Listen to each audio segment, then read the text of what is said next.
Hello and welcome to Meet the Manager. My name is Joe and this is our regular catch up with some of the best advice from some of the community's most notable FPL managers. Yes, we will focus on those with an incredible rank history, but we are adding to that by including managers with an interesting story to tell about how FPL is impacting on their lives and yours. We'll also focus on managers who are offering a unique insight and research into the game to propel them and hopefully us up the rankings. My name is Joe and today I'm joined by Cam, who had an interesting relationship with FPL over the years. He was just 14 when he started playing back in 2006. Within a couple of years, he finished inside the top 100. Three more top 10k finishes followed. And then in 2014, he took a break from the game, and we'll chat about that later. Then he returned to a very different game 4 years later. And I quite like the idea of this, of taking a break from FPL and returning to suddenly like, hang on a minute, there's 8 million managers. And Twitter, and everyone seems to know what to do. So this gives him a unique insight into how the game has changed over the years. Cam, welcome to Meet the Manager. Thanks, Joe. Well, that was a flattering intro. No, it's a pleasure. And also we have met virtually before because we were teammates in, what was it, Euro? Which Euro competition was it? It was a 2012. 2012, that was it. It was, we were teammates in a fantasy tournament competition. We didn't win, did we? I can't remember winning, but I'm sure we did really well. So yeah, as I said, it's quite an interesting relationship with FPL. So what we do is we'll have a look at that sort of unique history of yours with these great finishes, and then this break, and then coming back to it again. And so we'll take you through that. And to timestamp where we are, because these are sort of an evergreen video to be watch whenever. We're looking ahead to double game week 26 in the 2021-22 season, and Cam is currently in the top 50k. So another 10k could be on the cards. And you've got a few more players to go in game week 25 as well. So we've got one more match to go in that. So let's have a look at this career history. So, I mean, we can see it there. There's that 84 in 2010-11, which is a great thing to have there. So, I mean, that's a good place to start, really. Why did you do so well in 2010-11? How did you get into the top 100? I mean, it's 10 years ago now. It's a lot to remember, but I do actually remember quite a bit from that season because it was the year I went off to college. So I used FPL as a way to keep in touch with football because I went to uni in the States. So when I went over there, I knew nobody would care about the Premier League or any of that. It was a big part of my upbringing. So I wanted to keep in touch with that a bit. So I decided to play FPL seriously. I started with Drogba, Tevez, and Carroll. That was the dream front line that season, and I mean, I just carried it on into a really, really good finish. And honestly, I have Fantasy Football Scout to thank a lot for that. I mean, I found the website that year as well, sharing information, doing all that, and I mean, for me, that was really what helped me sustain my interest throughout and basically helped me navigate all the various hurdles going on that season. Also, when that season happened, I mean, it's exciting when you get into the top 100 or top 1K. I was probably around the 1K mark for a lot of that season. And when your interest carries on throughout the season, then you spend more effort in and just yeah, I mean, it was great. I mean, I credit FS Scout a lot for changing my thought process and understanding of FPL. Oh wow! Well, that's good to hear. But then you have three more really great finishes. This just outside of the top 3,000 in 2013. And then another top 50k finish as well. So still these consistent finishes. But then you quit for a while, for 3 or 4 years. So what was going on then? Sort of why did you quit? And you can tell me a bit about when you came back as well. Yeah, for me, when I was over there, when I was in the States, basically studying and whatnot, there was just a lot going on. Like I found myself over the years. Even that last year where I finished top 50K, I still remember that was, I think that was the year Suarez came into the Mm, league. And I remember thinking like, I just don't have the same commitment to it as I did when I first started. mm, Those first 3 or 4 seasons where I was really like pushing and dedicating the time for it. So I guess you could say I sort of fell out of love with FPL for a bit. mm, And at the time, because I was in the States, like I didn't have any people that follow football, mm, or let alone FPL. So it was just something I did on my own on the side. And, for me, it was a lack of motivation and also, just having to process all the information. And like, I'm a mm, very hands-on person. Like when I want to invest in something, I will really invest in it. So I felt myself sort of falling out of that um, a little bit. And I guess to preserve my rank history, I was like, okay, you know what? I'm gonna take a break from the game, and we'll see if I miss it, I'll come back and mm, we'll do it. And honestly, I feel like a lot of other FPL managers could really do with that break because I see a lot of people like saying how it affects them mentally and how mm, like they're not enjoying themselves anymore. And like I'm here to tell you that you can quit if you want. You can take a break. mm. Like it's totally fine, and you can come back and pick it up again. Maybe into not as great success, but you know, uh, it will always still be there for you. So yeah, for me, it was like sort of losing my love for the game and also the circumstances of my Mm. life. It was a turbulent time, and I wanted to I wanted to invest my time elsewhere. Okay. No, it's helped you enjoy the game again by taking a break. And so perhaps if you hadn't taken a break, if you'd carried on and with all these other things going on in your life, and carried on, then you probably would have fallen even further out of love with it. So in 2018, you decided to come back. FPO, as you said, is always there, and it's just a little break in your rank history, your career history there. What was it like coming back? Because 2018, that was when it really had proliferated in terms of the amount of managers and also the amount of information that's available. Suddenly, you've got 100, 200, 300,000 managers, all probably as savvy as perhaps the top 10,000 were a few years before that. So, how did you find that transition? Honestly, like not that big of a difference because when I'm in FPL mode, I will research everything, and I didn't feel like it was any different. Yes, the game is a lot more popular.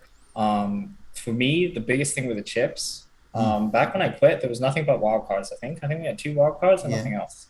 So it was very different, having to know what a free hit does and what a bench boost does. I remember reading through the rules again. Um, Honestly, it was really for me coming back in 2018. It was very much I'll give it a go for a month and see if I enjoy it. And the Mm, only reason I came back was because I had a lot of fun with World Cup Fantasy. I yeah. played World Cup Fantasy again, and I think I've always played major tournament fantasy because I actually think that is where my real passion is. Just be Hmm. able to follow international tournament and just like get in. And I finished 150th in World Cup Fantasy 18. Wow. So I was like, okay, maybe I still have my touch a bit. Let's see how this goes. Okay. Um, So within the 3 years since you've been back, and we're currently in the fourth year now. Obviously, you came back and you were just outside the top 200k, and then 23k, as well, and you're in top 50k at the moment, 42k, I think. Um, so clearly, you've taken to it again, not just in terms of enjoying it, but also the rank history as well. So what has helped you get that 23k rank and being where you are now? Is it sort of better understanding of the chips? Because obviously players are players and goals are goals. I think it's just being really invested and having and learning from your mistakes. I know that first year I was back, I took a lot of risks. I did a lot of things just to see if I could rejig that Mm, enjoyment of the game, I went very off template for a bit. Because I'm actually a pretty template manager. That's how I managed to get Mm, my, four top 10Ks in a row. I was very patient. I stuck with the template, but because I came back and I wanted to ignite some excitement, I took a lot more risks in that first year. And to be honest, that 1920 year was a huge disappointment for me, actually. I know it says, I finished 23K and like that's a mm, perfectly good score, but for me, like I felt like I could have done much better that year. I was 8K in the world after 3 weeks. And I thought, okay, like this, like I managed to get my Game Week 1 team like spot on, like it mm, was going really well. And I thought like, this could be a top 100 season. Like I felt like the momentum was with me and until it wasn't. mm. And I actually, I mean, looking back on that season, I sort of I waited too long basically to wildcard. I Hmm. just waited until all my players were no longer any good before I wildcarded, by which point any lead I had was gone. So um, yeah, I mean that was a tough season for me to swallow because I was like, oh, I was in the top 10K for most of it, and then just sort of fell off at the end. Yeah, I know that frustration. I mean, I've had similar seasons in terms of that feeling, and I remember one season. I think both of those seasons I finished about 80k, 90k, but one of them was I was about 4 million at Christmas, so I felt really pleased with that. And the other time was how you described there. I was in and around the top 50k for some time, and then it petered out, and as you said, it sort of didn't really come together, and it is much more frustrating there. You mentioned you're a template manager, which I guess is a reason for some of your successes there. So what other sort of tips would you give? What other standard things do you do each season where you do particularly well? I spent a lot of time on my Game Week 1 team because I feel like that is one of you're basically building a wildcard team and to set yourself up for going forward, Hmm. and basically not messing that up can really, really like spiral a season down. Hmm. So, I mean, for me, it was making sure that my Game Week 1 team was balanced. It had, I am a subscriber to price points. I really do like having good price points where you can move players around easily. I'm also a fairly, what do you call it, team value oriented Hmm. manager as well. Because the way I see the game is that there's so few edges to have. Team value is something that's a very concrete edge that you can get just for being vigilant, just for every night checking like the price rises, timing your transfers wherever possible to take advantage of those price swings.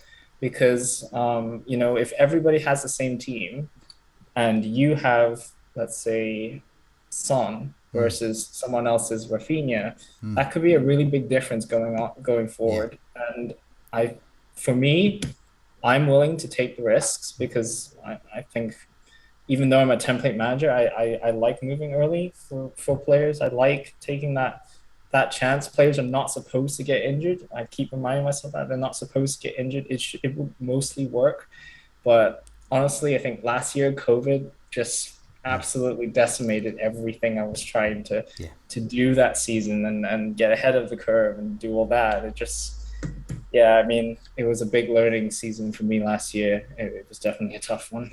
I think something I felt the last since COVID struck in FPL.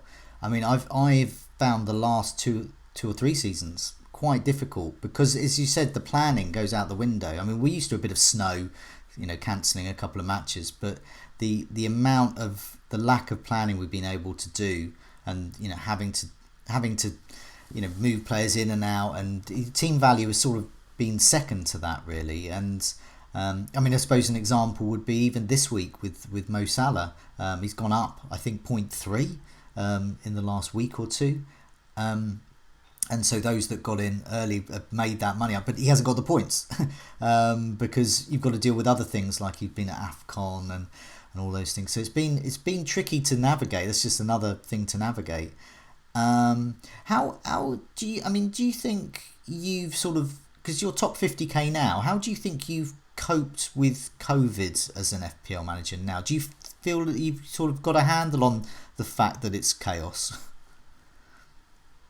I like to think that, as someone that is always thinking and very committed to FPL, that I have an advantage. But to be honest, I don't think it particularly gels with the way I like to play. Like I Mm, like to plan multiple weeks in advance and have a whole spreadsheets and moves planned in advance and have basically like a game plan for how it's going to go. But yeah, I mean, COVID has really thrown all of that out the window. Um, you know, usually I have a plan for, let's say, 3 weeks, and I would want to move early on my transfer so that I can get team value and do all that and get ahead. But after it was like game week 18 this season or something, whenever all those uh, first round of postponements said, I was just like, you know what, at this point, don't make any transfers mm, until an hour before. yeah. And like, I benefited by being patient that week that was it the Villa game? Mm, The Villa game got postponed at the last second. I was planning to bring in Watkins that week, and instead I yeah. ended up picking up Lacazette instead. Mm, So yeah, I mean, I'm starting to be convinced a little about being patient and waiting until the last. But I mean, I've always been a fairly aggressive manager, so it is against my instinct to want to wait. And yeah, I mean, COVID has made it difficult mhm. to plan, definitely. Yeah, I mean, you have to adapt. Every season's different, and even though you know what worked before hasn't necessarily worked this time. So how? I mean, I mean, every season there's a change. I mean, I think a few seasons back, it was the sort of advent of the wing back. So we've always been used to say Leighton Baines, but suddenly there were like 10 to 15 Leighton Baines to choose from as teams started to go a more of a wing back system. So you've got the likes of Alonso, particularly at Chelsea, and lots of other teams. But this season, I think it's been the forwards. Gradually, the forwards have become the sort of blokes that get in the way for the other people to get all the points and to score. And have you been quick to adapt to that or slow to adapt to that? I mean, bear in mind Mikel Antonio is the top scoring forward at the moment by some margin, and he's done nothing for months. Yeah, I mean, I think the changes in football tactics over the years has also influenced how we play the game. I mean, FPL used to be a 3-4-3 Mm, all the way game, but it is starting to change that. Like the four at the back has been stronger than ever this year. Honestly, I think Trent Alexander-Arnold has changed the game. I mm, mean, I said it last season, but he should be 8.5, and you know. Maybe last season he didn't quite live up to it, but this season certainly, yeah. and even Cancelo as well should probably be 7.5.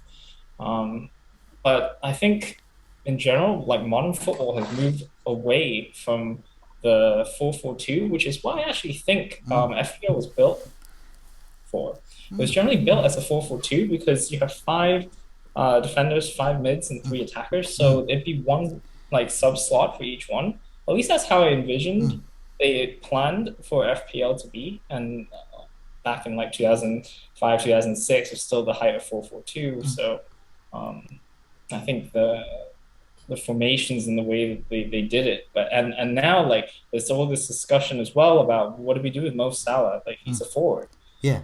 And yet you have to class him as a midfielder. Otherwise, you move like half the attackers in the game into the forward line, which would be a horrible mess because there are only three slots. So, I mean, FPL, the way it's built, I mean, I think this is as good as it's gonna Yeah. is as I, good th- as this particular format allows us to I do. think you're right there about the what do you do for the likes of Mane, Salah. I mean the whole. I mean Rashford's, Sancho. I mean any number of those wingers who are the most potent goal threat for their team. And I think the Sky game is a good example of that, where it is really tricky because all of those players, they're all forwards, and so you've got hardly any midfielders. So I mean, luckily in that game the rules are slightly different. Defensive midfielders can get you points, for example, but in FPL, it's probably better in a way that you only have 3 striker slots, because a lot of us are struggling to buy strikers at the moment. Speaking of strikers, with your captaincy, what have you changed the way you captain players? For example, I try and captain midfielders where I can, because simply they earn more points.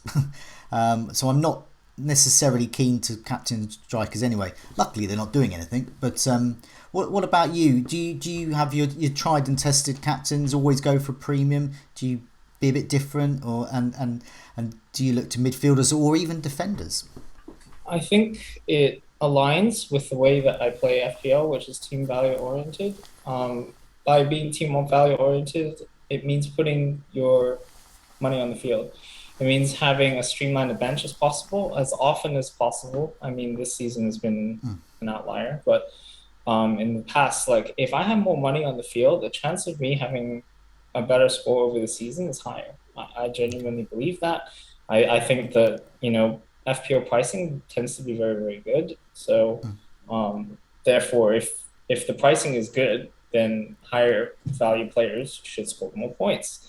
So obviously there are going to be value players, and you make sure you have those. But for the differentials, when you have a more expensive differential than another manager and another template team, you're going to come out of it ahead more often than not, assuming that the prices are what they are and that they correspond to higher value with the players. So yeah, I mean, for me, captaincy has always been like left with the premiums as often as possible.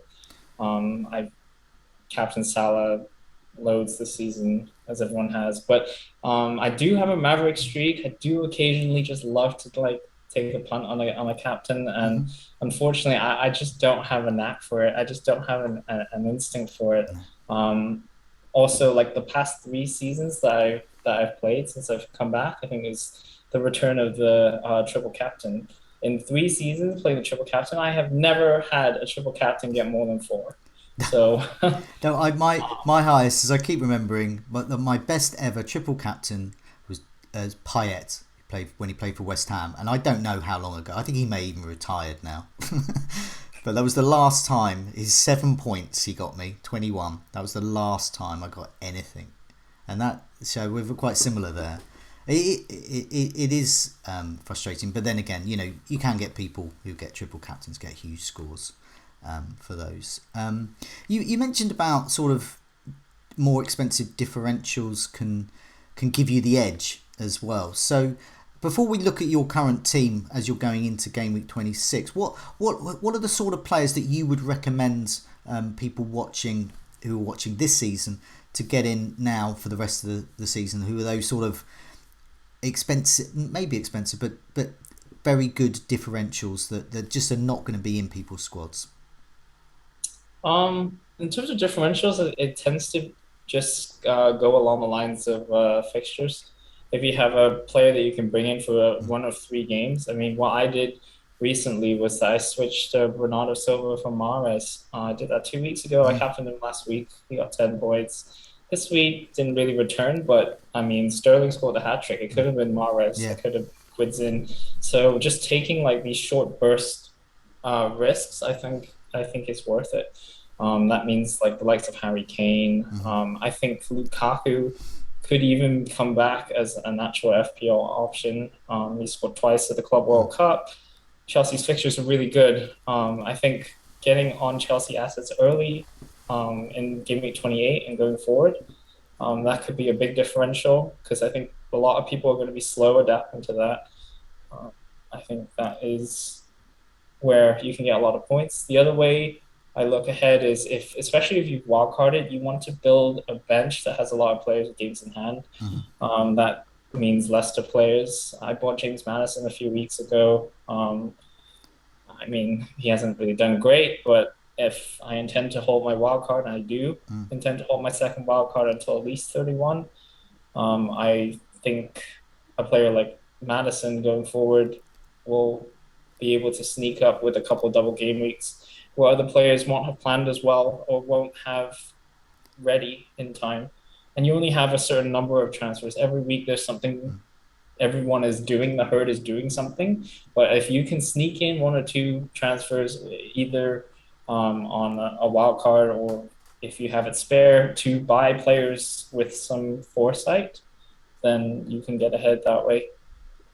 I think I mean that really that's sort of the I think the key to this season is because I suppose being involved in content as well. So you look a lot on Twitter and Fantasy Football Scout Forum, and you can see this wave of momentum, and it's really hard to go against it. And sometimes you have to, otherwise you'll rank. I mean, these players, are Bowen or Trent Alexander-Arnold, these are good players. If you don't have them, then you're going to lose ground.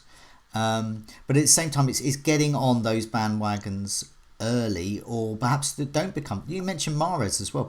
I'm still not seeing Mahrez in people's teams, but he's top of so many metrics over the last 4 matches out of lots of players. Sterling, those who got him, people are still not going to go for him because they want, say, Son or Kane. And you can see that momentum there. But it's getting on those players, and that's something I personally have found it quite tricky to do. Because it's selecting them and you've got to go against the herd. But that's obviously the secret to doing well here. But yeah, it was good to get your insight into some of those players. Let's have a look at your team going into game week 26. Now I know you've got 2 free transfers. So do you want to just go through the team that you've got and what moves you're thinking of? Sure. Would you like me to read it out? Yeah, if you could read out your team just for the benefit of those listening on the podcast. Sure. In goal, I have. Should I just go through my starting 11? I Yeah, suppose. just go through that and then the changes that you'll make. Okay. In goal, I have Ramsdale with his double game week, Trent Alexander-Arnold, Cancelo, and Emerson Royale. In midfield, Mahrez, Bowen, Jota, and Demarai Gray. Up front, King, Ronaldo, Kane, and then on the bench, I have De Gea, Madison, Dallo, and Livramento. Okay. Yeah, I mean, at the moment, a lot of it's placeholders. Since I have 2 free transfers, I will be doing what everyone else is doing and bringing in Salah and giving him the triple captain because it just makes sense. And I think another thing that I've learned over the last couple of years has been don't fight logic. No. If something makes sense, just do it. I know everyone else is doing it, but if it makes logical sense, do you think Salah is going to score the most points from a home game against Norwich and a home game against Leeds? The answer is yes, considering his season and considering who he is as a player. So I'm not going to fight it. You some things that there are times to differentiate. There are times you can find ways to gain ground, but there also are times where you really should just stick with the herd, and I definitely feel this is one of them. And up front, you've got King, Ronaldo, and Kane. So Ronaldo's making way. Is he he's the cash cow? Yep. So at the moment, I'm looking at -4. I'm planning to get rid of Ronaldo, Gray, and Mahrez, and I'll bring in double Arsenal, probably Lacazette, Odegaard, and Salah. I can afford that team. It seems quite reasonable. The only thing is my defense is rather weak. Emerson and Spurs in general have really disappointed. Like I brought Emerson in a few weeks ago with that same idea, which is that Spurs' defense at the time was looking good under Conte. They had 4 games in hand. It just made sense to bring one in at the time. I picked Emerson at the time because he was getting forward a lot, even though his end product wasn't the best. But the points there are telling. He's got 3 points in the last 4 weeks. So yeah, he's not going to be long for the team. And I even might hit him out this week and bring in an Arsenal defender.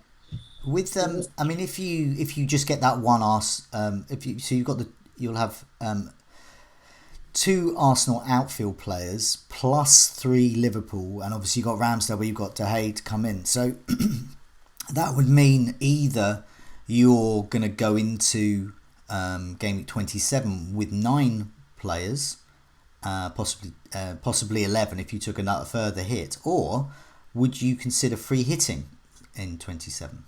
I'm definitely free hitting 27. Well, okay then.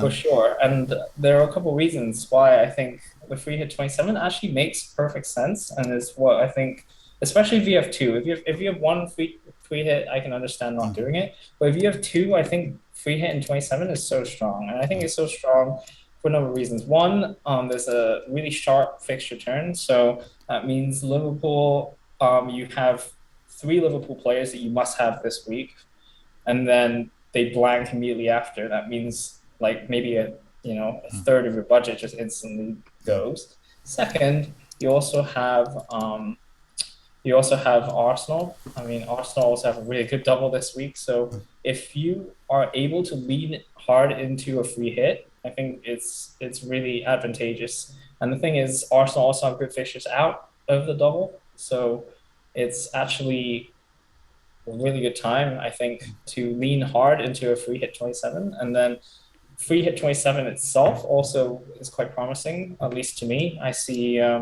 Man City against Everton, Man United against Watford. Like and these are expensive players. Like and a double game week again for Burnley. Yeah, I mean, I'm probably not going to have too many of them. I'm a Blackburn fan that also has my judgment a little bit when it comes to Burnley. But yes, Man United, Watford, City, Spurs, maybe they can turn it around. But the point is, I think there are opportunities to attack 27. And at the moment, I'm very one track on this. Okay.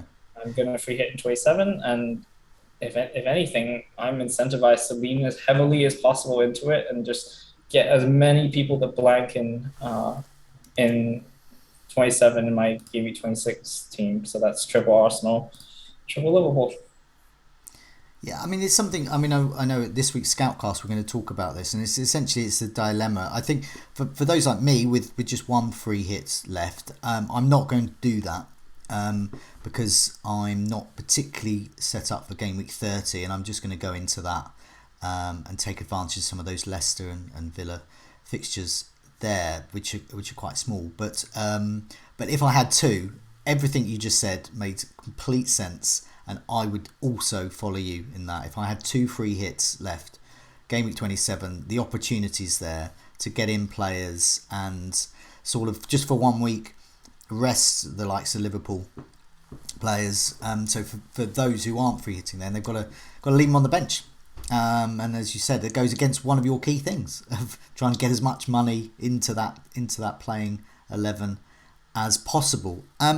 What's your plan for? So we know what you're doing with your triple captain. We know what you're doing with your free hit, and we also know what you're going to do with your wild card. Some point after game week 31ish, you're going to be using that. So what about the next free hit? Is that game week 30 or a bit later? Currently planned for game week 30, but if I lean hard on Arsenal, it means that my 30 is okay. So I may decide to save it, but that depends on what fixtures are available that week. If there are a bunch of decent fixtures and I don't have any players, then I might use it then. But I've always been an advocate of using the free hit in a blank over double game week. The way I see it is that if a player scores 0, anyone you bring in is going to do better than that, unless you're Dennis. Yeah. And then, but if you free hit in a double game week, you'd be taking out single game week players, someone decent. Like, let's say Bowen has a game against Everton. And it's a single game week, and you could, it might be reasonable then if you're free hitting to get rid of Bowen and bring in like a Conor Gallagher with 2 Crystal Palace juicy fixtures. I don't know, just an example. And that can really backfire because Bowen has this one single game week, and he's a form player, and it can backfire. I mean, I've seen free hits in double game week score fewer points than your original team, and that is absolutely against what you should be using these free hits for, in my opinion. So I want the guaranteed value. I think it's best used in a blank Yeah. as a result. No, I So agree. I mean, I used my first free hit just because the way my team was set up. But I had, I don't know, about four players. It was, and they were all terrible.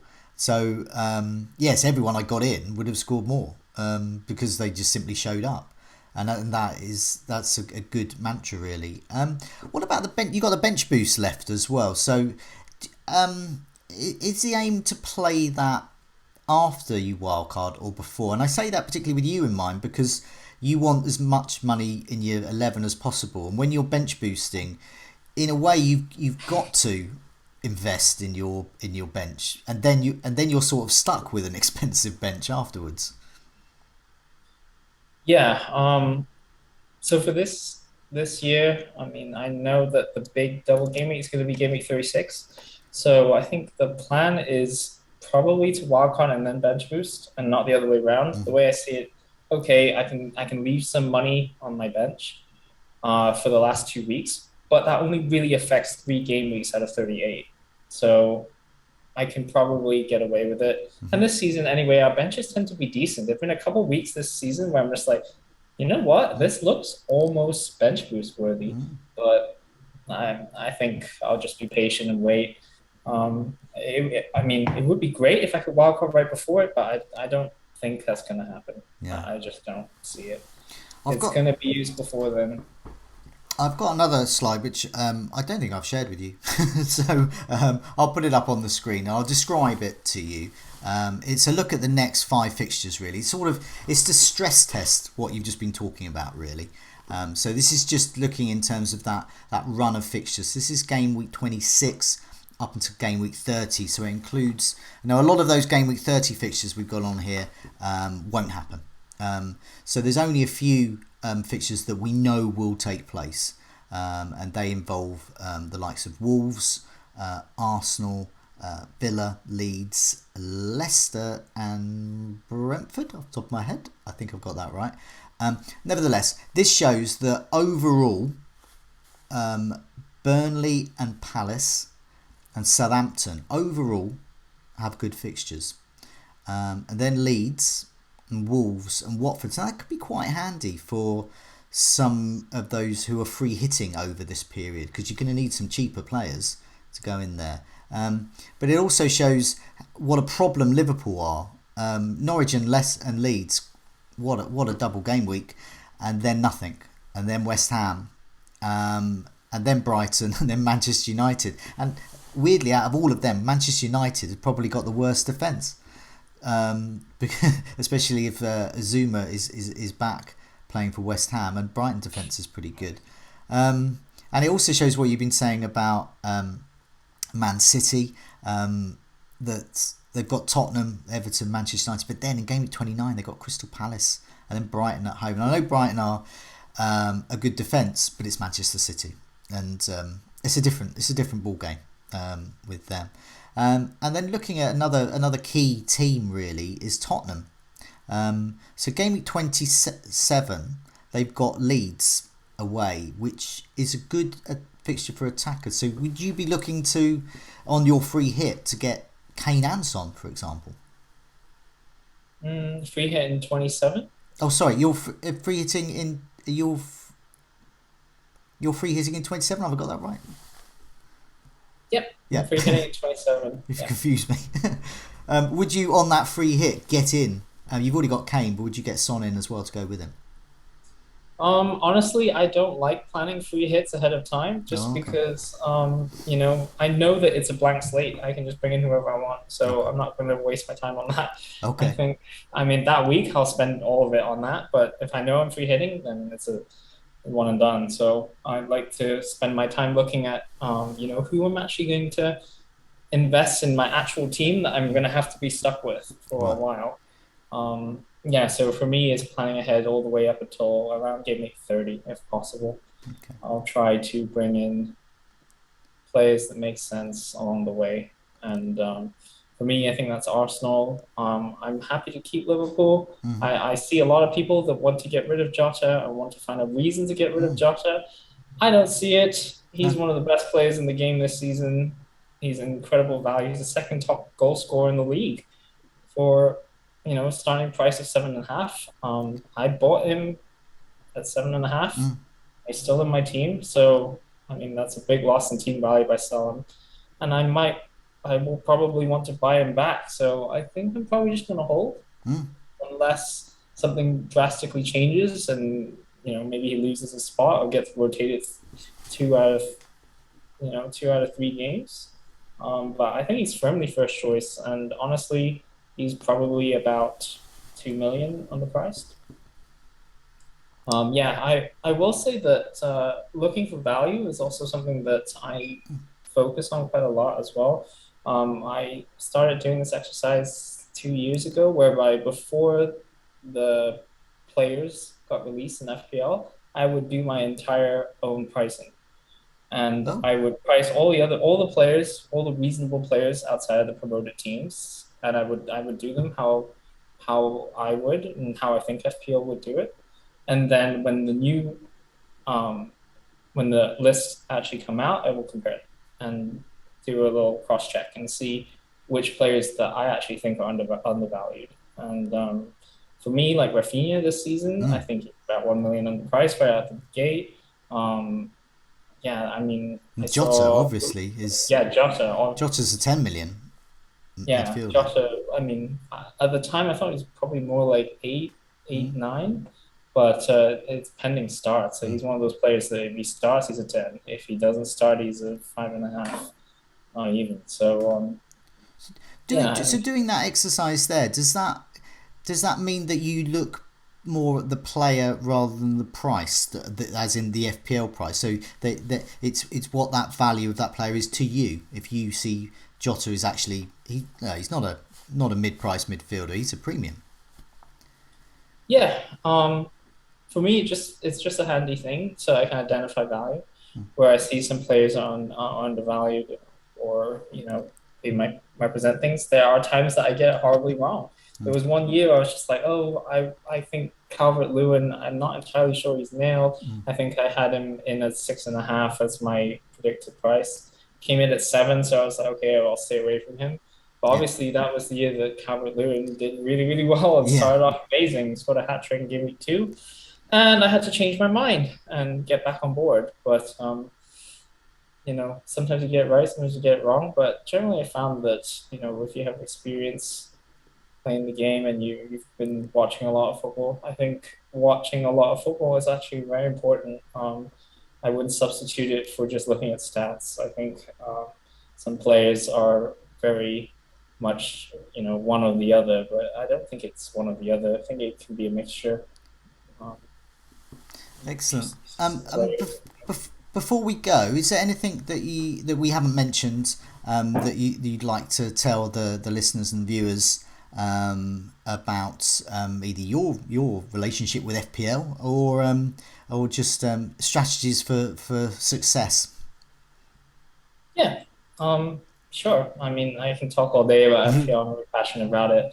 And honestly, like I kind of prefer to like stay away from the public spotlight. I keep on most of my FPL discussion on FF Scout. I post regularly. I'm Mm, sure a lot of listeners will be familiar. But outside of that, like there are a couple rules that I do stick by and that I tend to share. And one of them is never make a transfer if it doesn't affect your starting 11.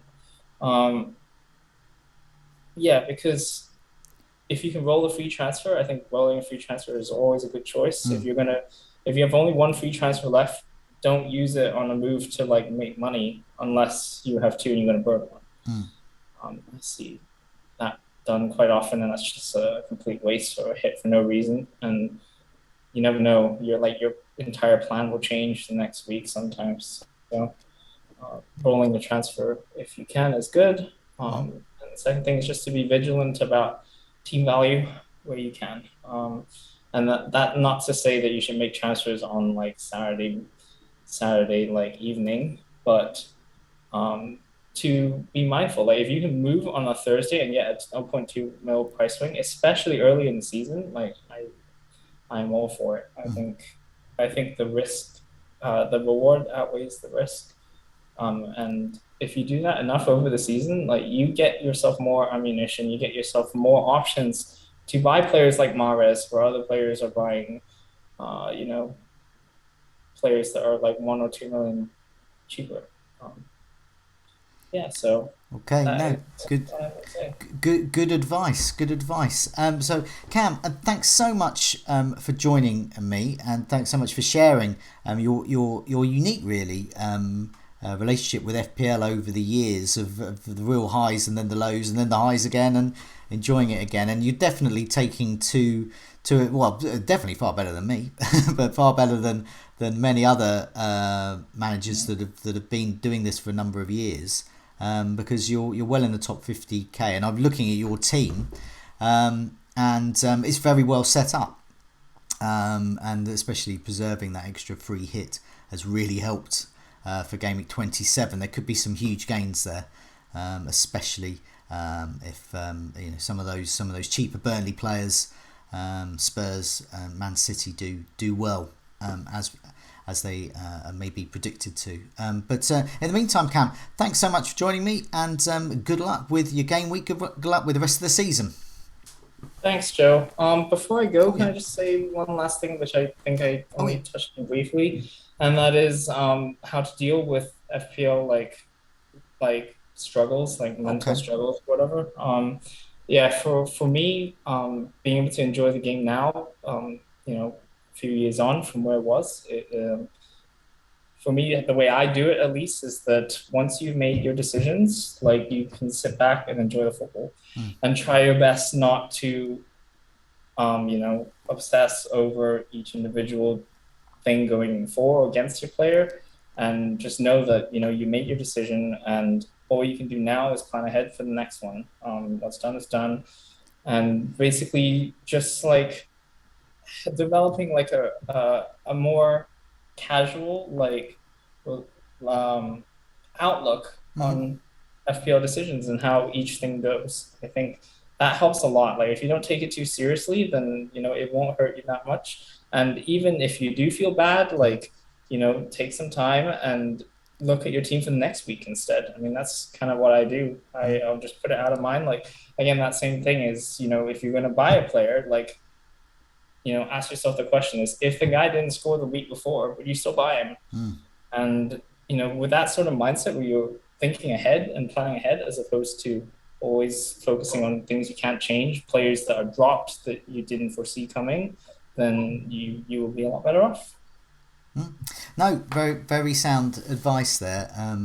Definitely. In this particularly trickiest of seasons, where the unexpected tends to happen almost on a weekly basis, but it's out of our control. But no, thanks so much for that extra bit of advice there, and Cam, and thanks for joining me, and good luck with the game week in the season. Thanks a lot, Joe. Thanks for having me on.